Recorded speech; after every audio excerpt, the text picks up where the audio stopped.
دن کا آغاز غذائیت سے بھرپور ناشتے کے ساتھ حسینی تلبینہ جو بنا ہوا ہے 100% پیور انگریڈینٹ کے ساتھ، جس میں کسی بھی آرٹیفیشل فلیور کا یوز نہیں کیا گیا ہے۔ اپنے شہر میں ایجنسی حاصل کرنے کے لیے آج اس نمبر پر رابطہ کریں۔ الحمدللہ وکفا وسلام علی عبادہ الذین اصطفى، اما بعد۔ اعوذ باللہ من الشیطان الرجیم، بسم اللہ الرحمن الرحیم۔ انا اعطیناک الکوثر فصل لربک وانحر، ان شانئک هو الابتر۔ صدق اللہ العظیم۔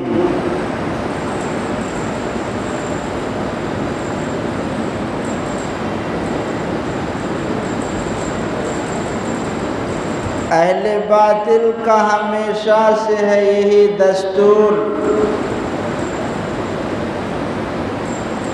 حق کی آواز کو بالکل ہی دبا دی جائے۔ اہل باطل کا ہمیشہ سے یہی ہے دستور، حق کی آواز کو بالکل ہی دبا دی جائے۔ ہے ہمیشہ سے یہی اہل وفا کا شیوا، ہے ہمیشہ سے یہی اہل وفا کا شیوا، زندگی راہ محبت میں لٹا دی جائے۔ میرے محترم بزرگوں اور دوستوں، یہ جو مہینہ چل رہا ہے بہت ہی بابرکت اور قابل عظمت مہینہ ہے، اور اس مہینے کے جو 10 دن ہیں شروع کے، یہ اور ہی نہایت بابرکت اور قابل قدر ہیں۔ حرمت والے جو مہینے ہیں اللہ تعالیٰ کے نزدیک، 4 مہینوں میں ذوالحجہ کا مہینہ بھی آتا ہے۔ اللہ تبارک و تعالیٰ نے یہ ذوالحجہ کے جو 10 دن ہیں شروع کے، اس کی قسم کھا کے اللہ تعالیٰ ارشاد فرما رہے ہیں والفجر وليال عشر۔ ان 10 راتوں کی قسم اللہ تعالیٰ نے کھائی ہے۔ اب سوال یہ ہوتا ہے کہ رمضان المبارک کے آخری عشرے کے 10 دن افضل ہیں یا پھر ذوالحجہ کے 10 دن؟ رمضان المبارک میں لیلۃ القدر ہے، اور ان شروع کے جو 10 دن ہیں ان میں ایک دن ہے عرفہ کا دن۔ تو اس کا جواب یہ ہے کہ دن کے حساب سے ذوالحجہ کے 10 دن افضل ہیں، اور رات کے حساب سے رمضان المبارک کی 10 راتیں افضل ہیں۔ اللہ تبارک و تعالیٰ نے حضور اقدس صلی اللہ علیہ وسلم کی زبانی یہ کہلوایا۔ آپ صلی اللہ علیہ وسلم نے ارشاد فرمایا کہ جو شخص ان 10 دنوں کے اندر کسی ایک دن کا بھی روزہ رکھے گا، اس کو 1 سال کے روزوں کا ثواب دیا جائے گا۔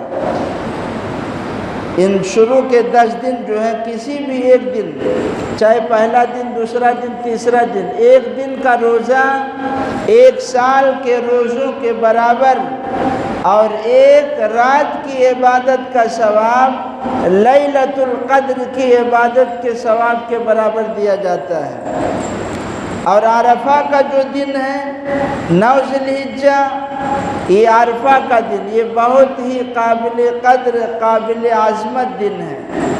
آقا صلی اللہ علیہ وسلم نے ارشاد فرمایا کہ جو شخص عرفہ کے دن روزہ رکھے گا، یعنی کل سنیچر ہے نہیں، کل، آج 8 ذوالحجہ ہے، کل 9 ذوالحجہ ہے، تو کل جو روزہ رکھے گا 9 ذوالحجہ کو، حدیث پاک میں جناب رسول اللہ صلی اللہ علیہ وسلم نے ارشاد فرمایا کہ اس کے 1 سال پچھلے گناہ معاف کر دیے جائیں گے اور 1 سال آئندہ بھی اس کے گناہ معاف کر دیے جائیں گے اور نیکیاں بھی لکھی جائیں گی۔ اتنا فضیلت ہے عرفہ کے روزے کی۔ کل حاجی جو ہے جائیں گے وہاں پر عرفہ کے میدان میں۔ آقا صلی اللہ علیہ وسلم نے ان 10 دنوں کی جہاں فضیلت بیان فرمائی اور عرفہ کے دن کی فضیلت بیان فرمائی، وہیں پر 9 ذی الحجہ کے بعد ایک دن ہے 10 ذی الحجہ۔ 10 ذی الحجہ سے قربانی کی جاتی ہے۔ اب یہ قربانی کا عمل کیسا ہے، اس کی تفصیل تو بہت ہے، واقعات ہیں۔ حضرت اسماعیل علیہ السلام کو کیسے ان کے والد حضرت ابراہیم علیہ السلام نے ذبح کیا، یہ لمبا واقعہ، وقت ملے گا تو بقرعید کے دن سناؤں گا۔ یہ قربانی کا جو عمل ہے یہ کوئی نیا نہیں ہے، بہت صدیوں سے، بلکہ آدم علیہ السلام جب اس زمین پر بھیجے گئے اور کائنات بسائی گئی تو حضرت آدم علیہ السلام کے دونوں بیٹوں نے قربانی دی۔ ایک کا نام ہے حابیل اور ایک کا نام ہے قابیل۔ تو حابیل جو تھا، اس لڑکے نے اچھا جانور، عمدہ جانور، خوبصورت جانور اللہ کے لیے قربان کیا۔ اذ قربا قربانا فتقبل من احدهما ولم يتقبل من الاخر۔ حابیل نے جانور کی، عمدہ جانور کی قربانی پیش کی، وہیں پر قابیل نے اپنے کچھ غلے اللہ کے نام پر قربان کیا، کھیتی گھٹیا مال۔ تو اللہ تبارک و تعالیٰ نے حابیل کی قربانی کو قبول کر لیا اور قابیل کی قربانی کو اللہ نے رد کر دیا۔ ایک تو اس نے گھٹیا مال قربان کیا تھا، دوسرے اخلاص نہیں تھا، اس کی فطرت سے اللہ تعالیٰ واقف تھے۔ حابیل کی قربانی کو اللہ تعالیٰ نے قبول کر لیا۔ پہلے یہ دستور ہوتا تھا کہ آسمان سے آگ آتی تھی اور جلا دیتی تھی اس مال کو یا اس جانور کو، تو جس کے مال کو کھا لیتی تھی، جلا دیتی، سمجھ لو اس کی قربانی قبول ہو گئی ہے۔ اللہ تعالیٰ نے حابیل کی قربانی کو قبول کر لی۔ یہ صدیوں سے چلا آ رہا ہے قربانی، لیکن یہ ہماری جو یادگار ہے یہ دراصل سیدنا حضرت ابراہیم علیہ السلام کی قربانیاں اور آپ کے امتحانات کتنے ہوئے، اللہ تعالیٰ نے کیسے کیسے امتحانات لیے، اور ہر امتحانات میں حضرت ابراہیم علیہ السلام نے 100/100 نمبر حاصل کیے۔ چنانچہ آپ صلی اللہ علیہ وسلم بھی قربانی کرتے تھے۔ صحابہ نے سوال کیا، یا رسول اللہ ما هذه الاضاحی، یا رسول اللہ یہ جو ہم قربانی کرتے ہیں اس کی کیا حقیقت ہے، ہم قربانی کیوں کرتے ہیں؟ تو جناب رسول اللہ صلی اللہ علیہ وسلم نے ارشاد فرمایا، ہی سنت ابیکم ابراہیم، یہ تمہارے باپ حضرت ابراہیم علیہ السلام کی سنت ہے۔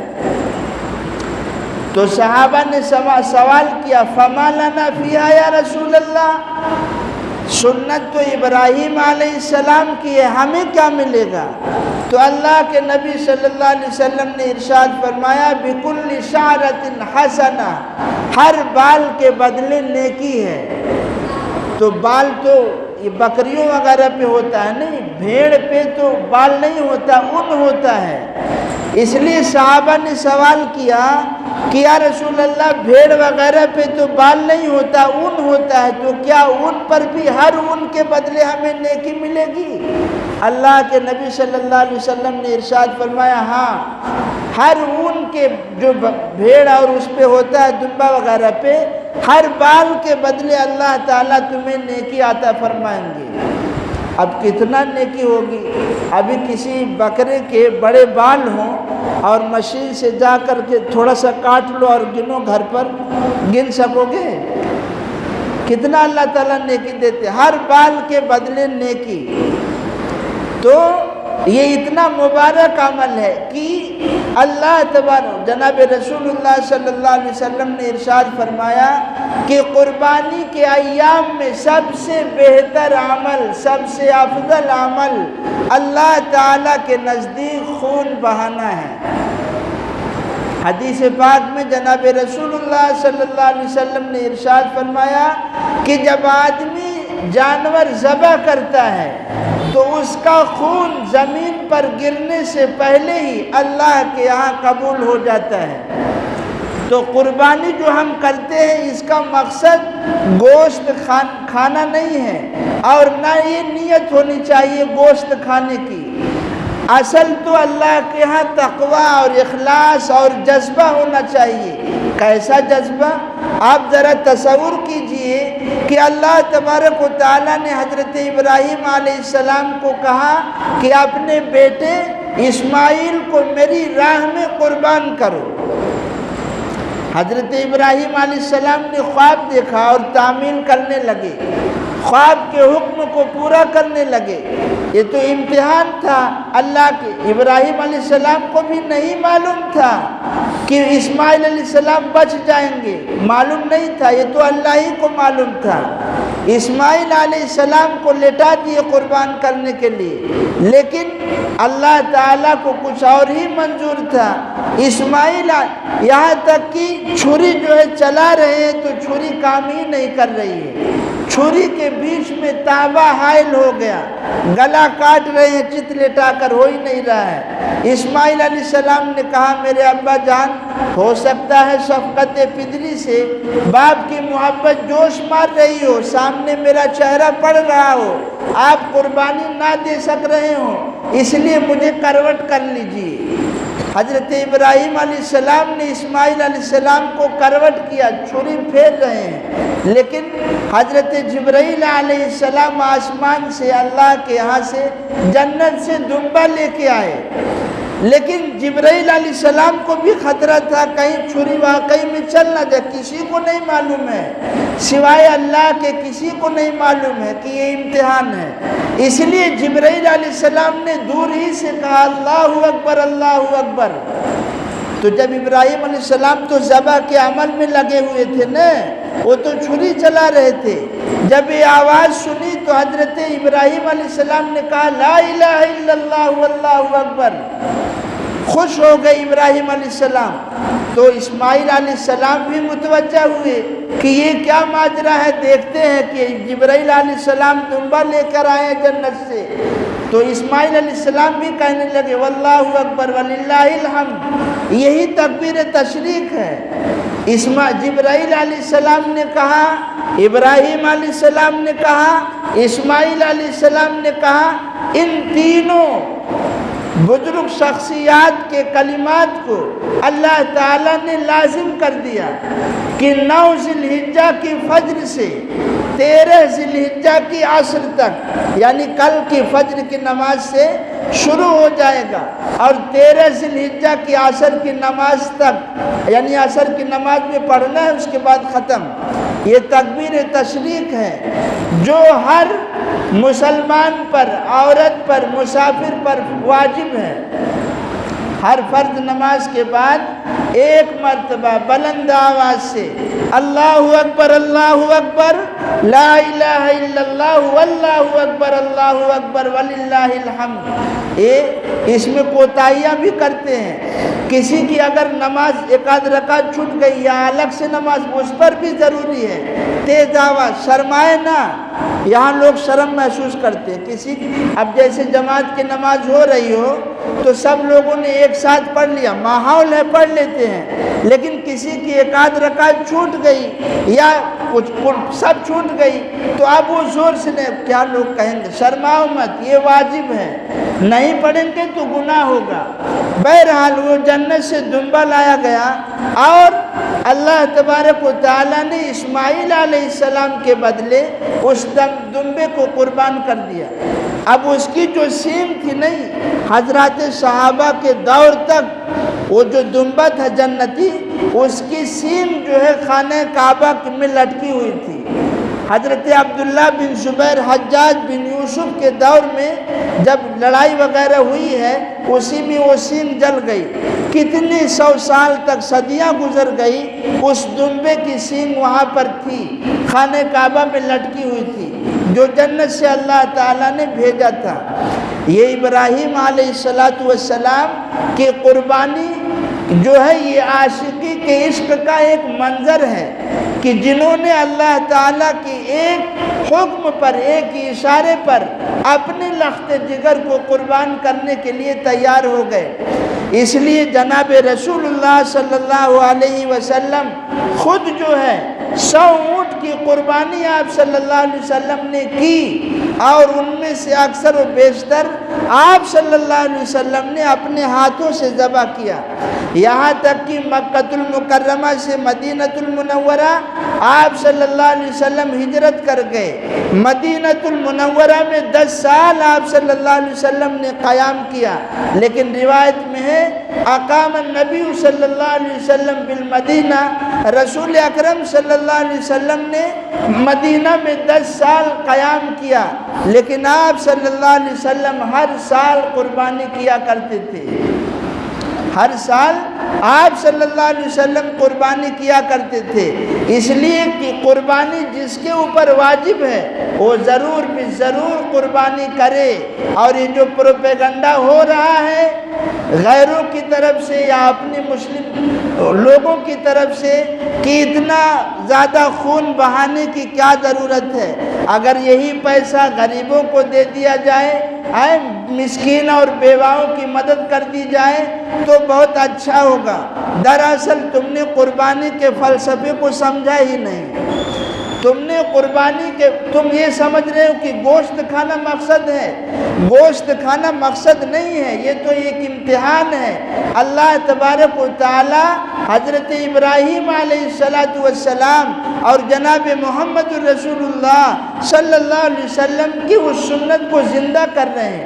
قرآن پاک میں اللہ نے ارشاد فرمایا وَلِكُلِّ أُمَّةٍ جَعَلْنَا مَنْسَكًا لِيَذْكُرُوا اسْمَ اللَّهِ عَلَيْهِ، اللہ تعالیٰ نے ہر امت کے لیے، ہر قوم کے لیے قربانی کا حکم رکھا تھا، صدیوں سے یہ چلا آ رہا ہے۔ اللہ تعالیٰ قرآن پاک میں ارشاد فرماتے ہیں لَن يَنَالَ اللَّهَ لُحُومُهَا وَلَا دِمَاؤُهَا وَلَكِنْ يَنَالُهُ التَّقْوَى مِنْكُمْ، نہ اللہ کے ہاں تمہارا خون پہنچتا ہے تمہارے قربانی کا، اور نہ اس کا گوشت پہنچتا ہے، وَلَكِنْ يَنَالُهُ التَّقْوَى مِنْكُمْ، اللہ تعالیٰ کے ہاں تو تمہارا جذبہ اور شوق اور تقوی یہ اللہ کے یہاں قدر ہے۔ اس لیے اخلاص کے ساتھ قربانی کے جذبے کے ساتھ آدمی اپنی قربانی کرے، دکھاوا ریا نمود وغیرہ نہ ہو جیسے آج کل ہو رہا ہے۔ میرا بکرا 50,000 کا ہے، میرا بکرا 40,000۔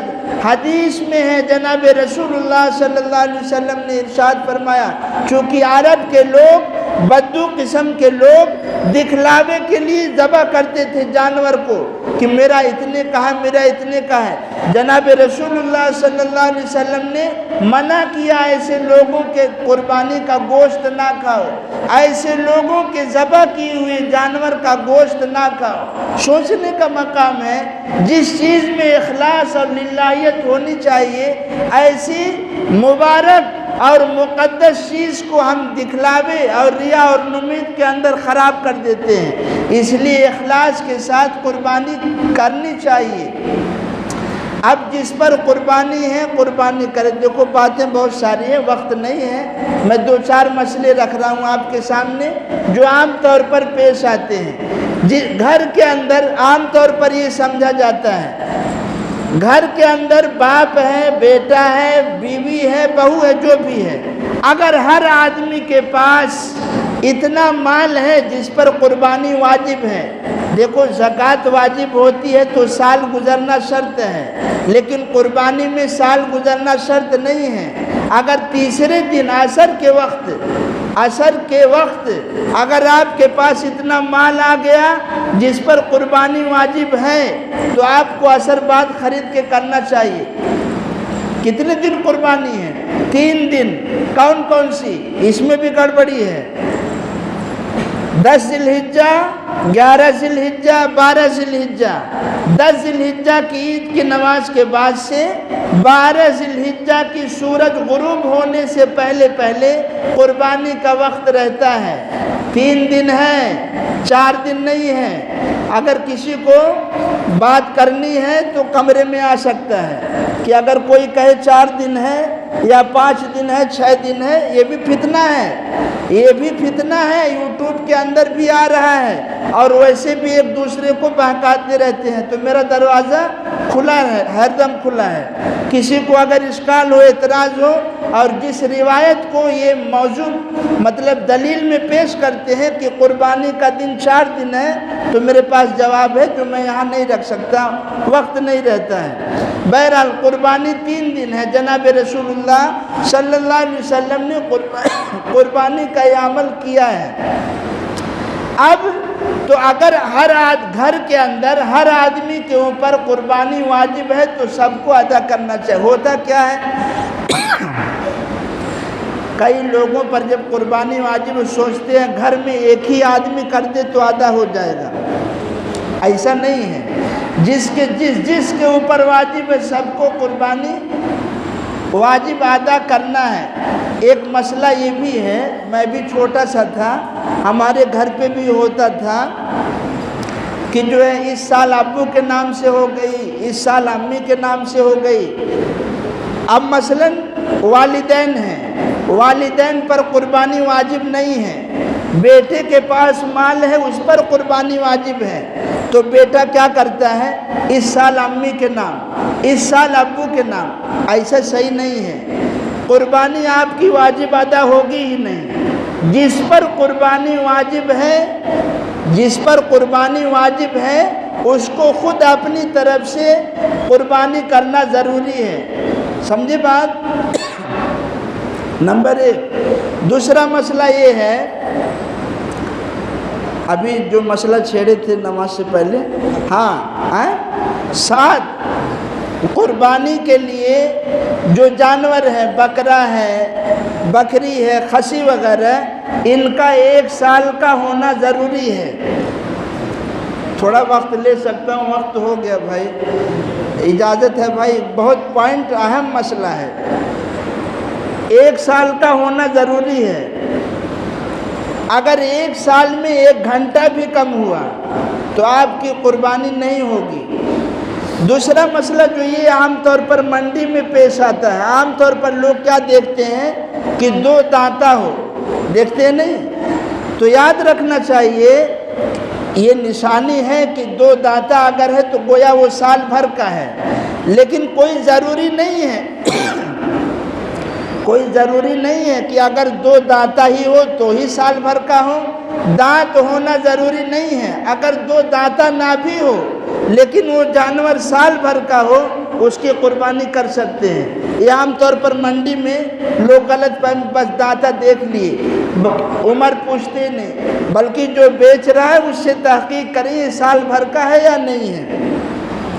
اسی طرح بڑے کا جو جانور ہے اس میں آپ 7 حصہ لے سکتے ہیں، 7 آدمی شریک ہو سکتے ہیں۔ یہ مسلم شریف کی روایت ہے، بخاری شریف، مسلم شریف، یہ بڑی بڑی کتابیں ہیں احادیث کی۔ قرآن کے بعد سب سے بڑا درجہ بخاری شریف کا، پھر مسلم شریف کا، تو یہ روایت مسلم شریف میں ہے۔ صحابہ نے اجازت لی، یا رسول اللہ کیا ہم اونٹ میں 7 آدمی شریک ہو سکتے ہیں؟ تو جناب رسول اللہ صلی اللہ علیہ وسلم نے ارشاد فرمایا، ہاں بڑے جانور میں 7 آدمی شریک ہو سکتے ہیں۔ اس لیے یہ دماغ میں نہ، ابھی نماز سے پہلے تھوڑی دیر پہلے مسئلہ پیش آیا، جس کو دیکھنا جا کے دیکھ سکتا ہے، حوالہ چاہیے ہمارے پاس آ سکتا ہے۔ یہ ایک مسئلہ یہ ہوا۔ اگر اس میں بھی بڑے جانور جو ہے 2 سال کا ہونا ضروری ہے، اگر اس میں بھی 1 گھنٹہ باقی ہے 2 سال ہونے میں اور آپ نے قربانی کر دی تو نہیں ہوگی۔ کتنے مسئلے ہوئے؟ اچھا، جانور کا عیب دار نہ ہو، عیب نہ ہو، کانا نہ ہو، دم کٹی نہ ہو، سینگ جو ہے ٹوٹی نہ ہو، کان بھی ہو، بہت سارے یہ باریک مسئلے، یہ میں یہاں نہیں بتا سکتا۔ یہ آپ کو پوچھنے سے تعلق رکھتا ہے، جس کو جیسی ضرورت پڑے۔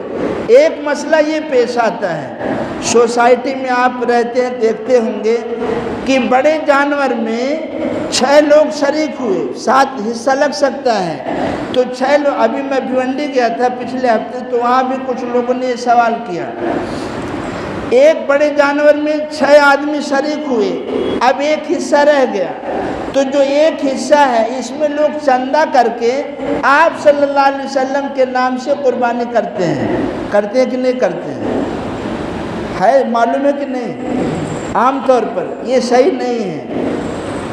کئی لوگوں، چاہے اپنے آپ والد کی طرف سے آپ قربانی کرو، چندہ کر کے آپ نہیں کر سکتے، چاہے وہ آپ اگر قربت دیکھو جناب رسول اللہ صلی اللہ علیہ وسلم نے اپنی امت کا کتنا خیال کیا ہے کہ آقا صلی اللہ علیہ قیامت تک کے جتنے بھی مسلمان آئیں گے سب کی طرف سے جناب رسول اللہ صلی اللہ علیہ وسلم نے قربانی کر دی ہے، جو غریب ہے نہیں طاقت رکھتے، اس لیے ایسے لوگوں کو اداس ہونے کی بھی ضرورت نہیں ہے، اس لیے کہ ان کی طرف سے جناب رسول اللہ صلی اللہ علیہ وسلم نے قربانی کر دی ہے۔ اور کیا بتاؤں، بہت ساری باتیں، وقت بھی ہو جاتا ہے، جس کو جیسی ضرورت ہو قربانی کے تعلق سے وہ پوچھ سکتا ہے۔ بڑے جانور کا جو حضرات حصہ لینا چاہتے ہوں، ایک حصہ آپ صلی اللہ علیہ وسلم کی طرف سے الگ، ہر آدمی طاقت ہے تو پورا حصہ لے کے کرے، بات سمجھ میں آ رہی ہے؟ ایک حصے کی قیمت 1500 روپیہ ہے، اس میں آپ کو گوشت نہیں ملے گا، 1500 روپیہ ایک حصہ کی قیمت۔ جن سے آپ کو لینا ہو نماز کے بعد میرے پاس، حافظ جی کے پاس نام لکھوا سکتے ہیں، ٹھیک ہے؟ ایک حصے کی 1500 روپیہ۔ دوسری بات، کل 9 ذی الحجہ ہے، روزہ رکھنا چاہیے، کل فجر سے ہی آدمی کو خاص طور سے نمازوں کی پابندی شروع کر دو، آج ہی سے شروع کر دو، بڑا مبارک دن ہے، بہت ہی فضیلت والا دن ہے، ہر نماز کے بعد تکبیر تشریف پڑھنی ہے۔ دوسری بات، انشاءاللہ اتوار کو جو ہے عید الاضحیٰ ہو، تو عید الاضحیٰ کی نماز مسجد رحمانیہ یعنی اس مسجد میں انشاءاللہ 7 بجے ادا کی جائے گی۔ کتنے بجے؟ 7 بجے انشاءاللہ ادا کی جائے گی، اور بقیہ بہت ساری باتیں انشاءاللہ، بقرعید جانور کیسے ذبح کیا جائے، کتنی رگیں کٹنی ضروری ہے، اور کیا کیا حقوق ہیں، انشاءاللہ باتیں آئیں گی جس کو جیسی ضرورت۔ الحمدللہ سید ولد